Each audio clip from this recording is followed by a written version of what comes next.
आत्मा चैनल देख रहे सभी दर्शकों का स्वागत है। मैं हूं राजेश मेहरा। आज स्पेशल दिवस है, यानी कि दीपावली।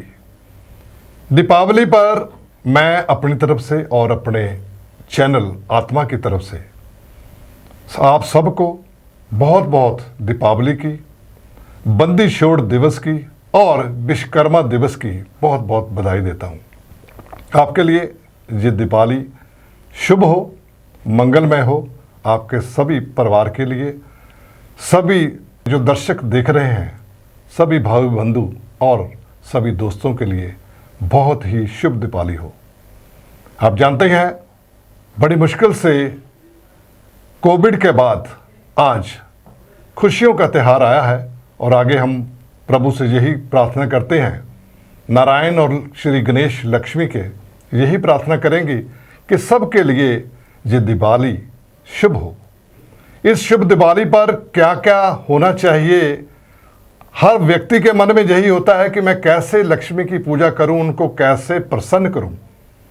इसके लिए हमारे साथ विशेषज्ञ हैं, ज्योतिषाचार्य मौजूद हैं, आतिश जी।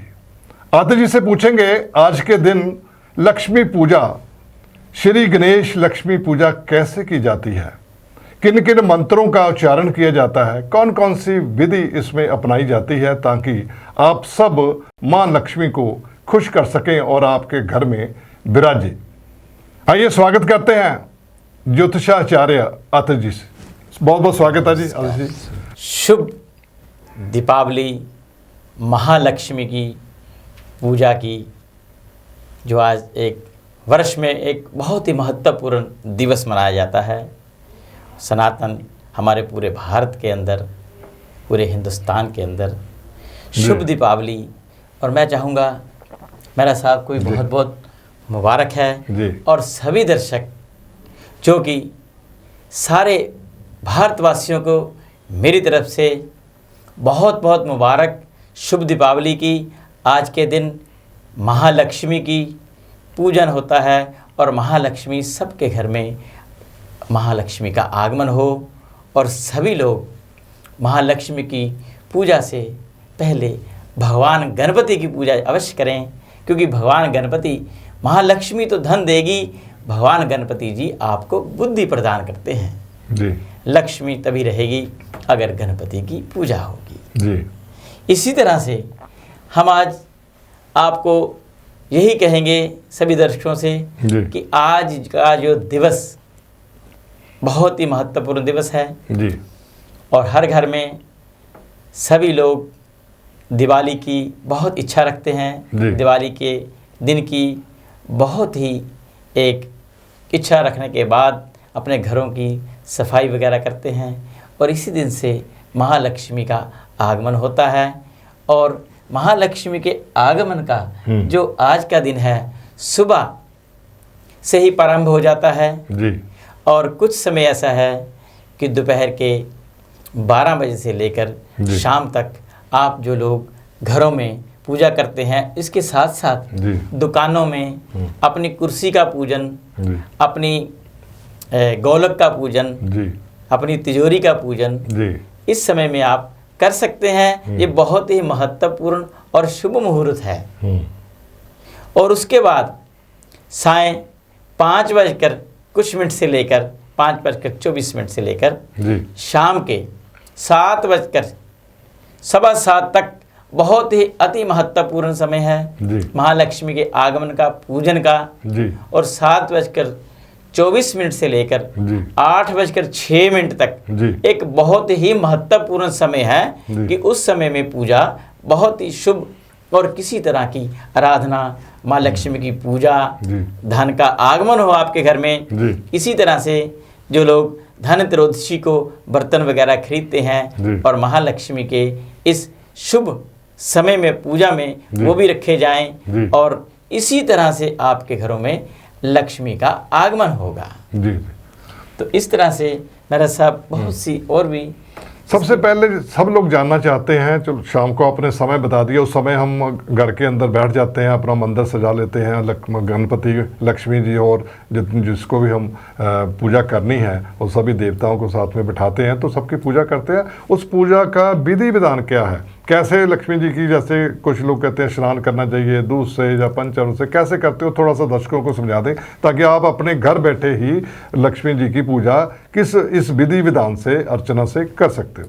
जैसे कि आपने बहुत अच्छा सवाल किया है महाराज जी, और पूजा का जो विधि का विधान है जी, जो हमारे शास्त्रों में जी, निमित्त है कि जब लक्ष्मी किया पूजन का समय हो, अपने घर में पुष्प, पंचमेवा जी, और गाय का दूध जी, और गंगा जल जी, और शहद, जी, इस तरह से पंच अमृत से भी जो कोई देवी की मूर्ति है महालक्ष्मी की और या गणपति जी की, और उनको अच्छी तरह से उनको स्नान करवाकर जी, साधारण जैसे किसी को जैसे भी विधि आती है जी, वो उसका महालक्ष्मी का और गणपति जी का स्नान जी। करें और घर में गंगा जल का हर जगह पे छींटा दें। और खास करके ध्यान रखें कि जब पूजा करनी हो रौली तिलक ये सब होना चाहिए, मौली, और इसी तरह से दीपक जगाने के लिए सरसों का तेल से भी जला सकते हैं, देसी घी से भी जगा सकते हैं। इसी तरह से जब पूजन का समय हो महालक्ष्मी के मंत्रों का उच्चारण करें, भगवान गणपति के मंत्र का उच्चारण करें, जी, अथर्ववेद के जो मंत्र हैं जी, जो माँ लक्ष्मी के या भगवान गणपति के बहुत ही द्वादश नामों से पहले भगवान गणपति की पूजा करनी चाहिए। जी, उसके बाद महालक्ष्मी के बहुत से कितने ही मंत्र हैं उनसे साधना करनी चाहिए। जी, और इसी तरह से खास करके जी, जो वस्त्र हैं इसमें काले और नीले वस्त्र ना पहने, जी, और उसमें क्या है कि सफ़ेद, क्रीम कलर के, जी, पिंक कलर के, पीच कलर के और ऑरेंज कलर के शुभ कलर पहनने चाहिए ताकि आपकी पूजा में शुभता आए और आपको किसी भी तरह का कोई विघ्न ना आए। इस तरह से महालक्ष्मी की पूजा होती है। हाँ, वस्त्रों का आपने बताया जिस विशेष ध्यान रखना चाहिए, जैसे हम लोग तो धारणा है चलो लाल कपड़ा डाल लो, येलो डाल लो, पीला डाल लो, तो इस तरह से मतलब जैसे आपने बताया मतलब कौन सा श्रेष्ठ कलर होता है वही डालना चाहिए। सफ़ेद और क्रीम कलर, जैसे कि अपना पिंक कलर, ये बहुत शुभ होते हैं। जी, जी, जैसे कि गुलाब, पिंक रोज होता है, इस तरह के कपड़े भी बहुत शुभ होते हैं। सफ़ेद वस्त्र और क्रीम वस्त्र भी बहुत ही शुभ गिने गए हैं माँ लक्ष्मी के पूजन में। उसके लिए कोई आसन भी विशेष होना चाहिए, उस कौन सा आसन होना चाहिए, कैसे बैठना चाहिए, जैसे कहते हैं कोई कहते हैं कॉटन का होना चाहिए, जहाँ इस कलर का होना चाहिए, उसके लिए भी बता दें। आसन जो है या तो कुशा का हो जी, बहुत अच्छा है, नहीं तो कोई गर्म लोही और या कंबल, ऐसे वस्त्र पर बैठना चाहिए, उससे शुभता आती है, बल्कि कॉटन का ना हो। जी, कॉटन का ना होना चाहिए।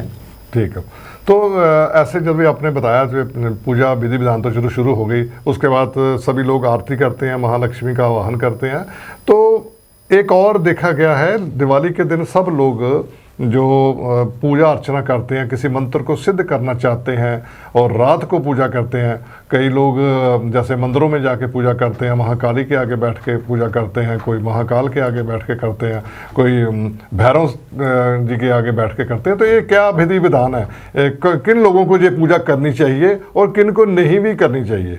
जो हमने 7 से लेकर 8 बजे का समय है जी, ये गृहस्थी कोई भी पूजा कर सकता है जी, और उसके बाद 8 से लेकर 10 बजकर कुछ मिनट का जो समय है, इसमें जो लोग महालक्ष्मी की कुछ साधना करना चाहते हैं, कुछ बच्चे पढ़ते हैं वो सरस्वती का आह्वान कर सकते हैं। जैसे कि महालक्ष्मी का मंत्रों में से एक मुकुटमणि मंत्र है, उस मंत्र को जैसे कि आप सभी नोट कर सकते हैं। जैसे कि मंत्र है ओम श्री श्रीये नमः, श्री श्रीये नमः, श्री श्रीये नमः 108 बार का ये मंत्र पढ़कर बहुत ही शुभ होता है। इससे आपको बहुत लाभ होगा, धन की प्राप्ति होगी।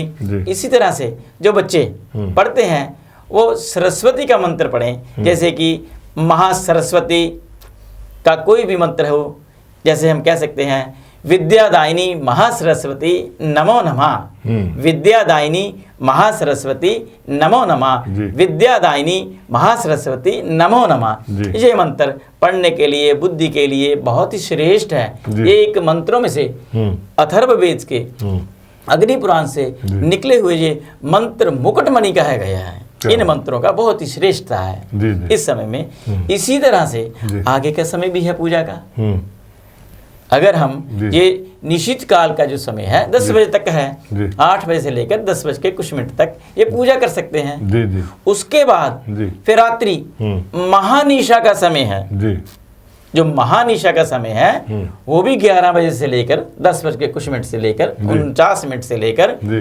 1:31 1:30 बजे तक जी। वो महानिशा का मंत्र है। जी। उसमें आप किसी भी तरह की जी। मंत्रों की साधना कर सकते हैं, जो कि तंत्रिक साधना भी उसमें होती है। जी। जो भी जैसी भी साधना करना चाहे अपने कार्य के लिए, उसमें उसको सफलता प्राप्त होती है। बिल्कुल। साल में एक बार ही ऐसा दिन आता है बिल्कुल। जिसको महानिशा का दिन कहा गया है। वो जी। महानिशा की रात होती है। जी। उस समय किया हुआ पाठ जी। आपको, जैसे कि आप एक 11,000 को पाठ करते हैं, मंत्र जपते हैं, इसमें 108 बार पढ़ा हुआ भी मंत्र 1,00,000 के पढ़ने के बराबर गिना जाता है। जी, बहुत अच्छे आपने जानकारी दी।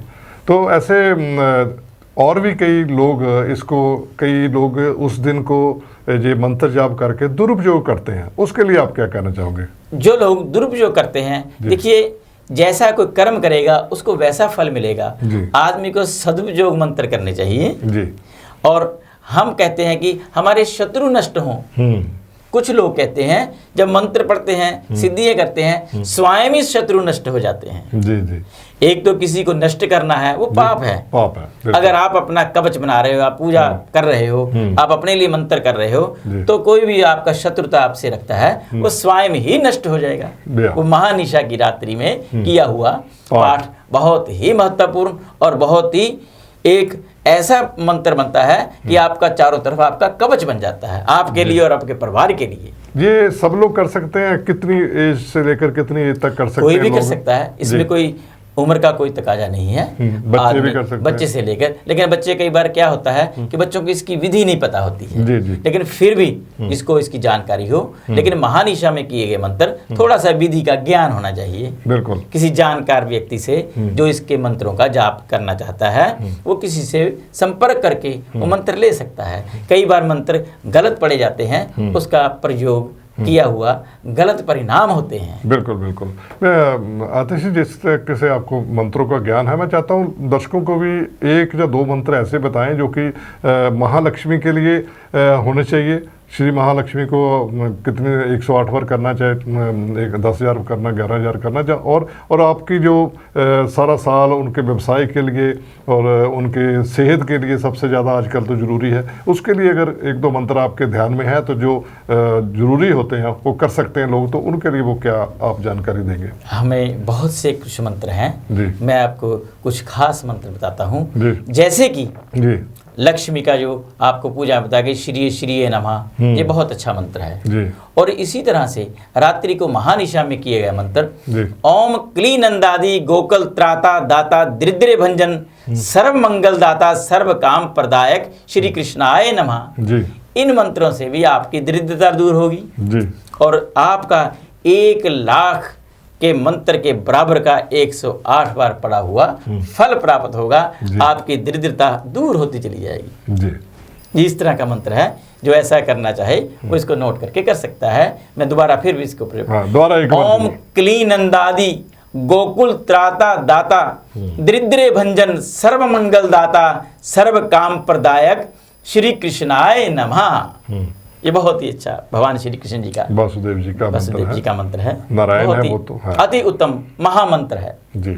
तो एक जाते जाते मैं ज़रूर पूछना चाहूँगा कि दीपावली तो हम शुभ दिवाली तो मनाते हैं, तो अगले दिन जैसे गोवर्धन पूजा है, आपने क्योंकि वासुदेव जी का नाम लिया, तो और विश्वकर्मा डे भी आता है, वो भी दिवस हम सब, क्योंकि हमारे जीवन में सबसे ज़्यादा क्योंकि विश्वकर्मा जी का भी महत्व है, तो उनके लिए भी जरूर आप बताएं क्या। भगवान विश्वकर्मा जी हैं जिन्होंने संसार में बड़े बड़े महल, जैसे भगवान श्री कृष्ण जी की द्वारिका का भी निर्माण भगवान विश्वकर्मा जी ने किया था। बिल्कुल। जैसे कि भगवान विश्वकर्मा जी के पुत्र थे जिन्होंने भगवान राम जी के सेतु के समय वो उन्होंने एक ऐसा शिल्पकार थे वो जिन्होंने पत्थर बनाया था कि वो पत्थर तैर जाए ताकि उन पर उसका पुल बांधा जाए। इसी तरह से भगवान विश्वकर्मा जी ने जितने भी आज हम अगर वास्तु के बारे में जानते हैं तो वास्तु का महत्व बहुत है जीवन में जीने के लिए। बिल्कुल। और खास करके बड़े बड़े ग्रंथों में लिखा पड़ा है, और जो लोग लाल किताब के वास्तु के जानकार हों वो बहुत ही बढ़िया वास्तु कर सकते हैं। वो लाल किताब का वास्तु एक साइंस की तरह बना हुआ है, उससे आदमी को लाभ हो सकता है। बड़े बड़े महल भी बनाने हो, अपने रहने के लिए निवास स्थान बनाना हो, व्यापार के लिए तो फैक्ट्री मिल लगानी हो, तो लाल किताब के वास्तु से बहुत ही भगवान विश्वकर्मा जी की देन है आज संसार को मिली है। तभी जो लोग उसके वास्तु के अनुसार बनाते हैं उनके घरों में खुशी और हर तरह से निरोगी काया पाते हैं। बिल्कुल आतिश जी, ये बहुत अच्छा बताया आपने, क्योंकि लोग भी यही चाहते हैं कि हम सबको एक निरोगी काया मिले और महालक्ष्मी का आशीर्वाद मिले, गणपति हमारे हमेशा विघ्न सारे दूर करते रहें। तो आज समय हो चुका है, इसके लिए मैं आपसे माफ़ी मांगूंगा कि और समय नहीं है। मुझे तो बहुत ज्ञान हुआ, मेरे दर्शकों को भी बहुत ज्ञान हुआ होगा, क्योंकि और लक्ष्मी की पूजा कैसे की जाती है उसके लिए भी आपको सारा विधि विधान बता दिया गया है। मुझे उम्मीद है कि सबकी हमारी तरफ से और प्रभु से हम यही प्रार्थना करते हैं कि सबके लिए ये दीपावली शुभ दिवाली हो और शुभ बंदिशोर दिवस है और शुभ विश्वकर्मा डे भी हो। इसके साथ ही अब राजेश मेहरा को दे इजाज़त। धन्यवाद। नमस्कार।